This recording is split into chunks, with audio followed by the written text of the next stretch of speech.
Hello and welcome back to my channel. You guys have been asking for this video for a long time and I finally have it for you. So today we're making this delicious strawberry cake. So let's get started. For the strawberry reduction, add your 6 cups of fresh or frozen strawberries and 3/4 cups of granulated sugar into a blender or food processor and blend it until it's smooth. Then stir the strawberry reduction in a medium saucepan over medium heat and stir occasionally until it begins to boil. Once you see it boiling, turn it down to medium-low and stir occasionally for 50 to 60 minutes. I know this is a long time, but we need to reduce the strawberry reduction up to 3 cups. After stirring on medium-low for 50 to 60 minutes, mix together a 1/4 cup of water and a 1/4 cup of cornstarch. Mix together until it's fully combined and pour it in the strawberry mixture. Mix it all together until the mixture is all combined and let it simmer for 5 to 6 minutes. That's totally fine if it's a little bit thin because it will thicken up when it reaches to room temperature. Then remove the heat and add the zest of a large lemon, 1 tablespoon of lemon juice, and a pinch of salt, and then stir until it's all combined. Once you're finished stirring, remove this into a separate bowl and let it cool to room temperature for 1 hour. If you're short on time and can't do it all at once, you can store it in the fridge. Now for the cake layers, you're going to need 3 cups of all-purpose flour, 2½ cups of granulated sugar, 1/4 cup of freeze-dried strawberries, 2½ teaspoons of baking powder, and 1 teaspoon of salt, and whisk it all together in a bowl until it's all combined. Next, with a hand or stand mixer, mix in 1 cup of unsalted butter at room temperature. For this step, I'm using a whisk attachment for this part, but you can also use a paddle attachment if you prefer.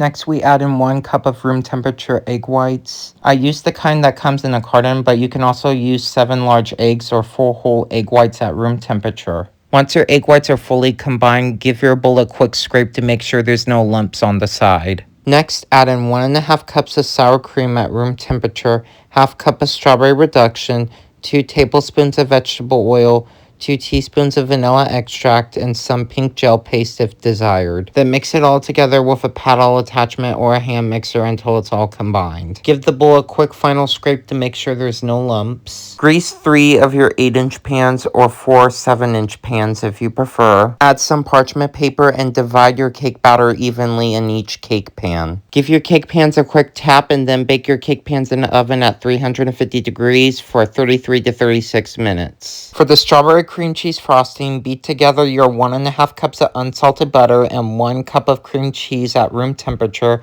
with a paddle attachment for about 30 seconds until smooth. Once it's smooth, add in a 1/4 cup of strawberry reduction, 3 tablespoons of freeze-dried strawberry powder, 1 teaspoon of vanilla, 1/4 teaspoon of salt, and some pink gel paste if desired. Then mix them all together until it's all combined. Once it's all combined, slowly add in your 6 cups of powdered sugar on low speed. I mixed it about 1 cup at a time. Once you're done adding your 6 cups of powdered sugar, scrape the sides with a rubber spatula to make sure it's all mixed in.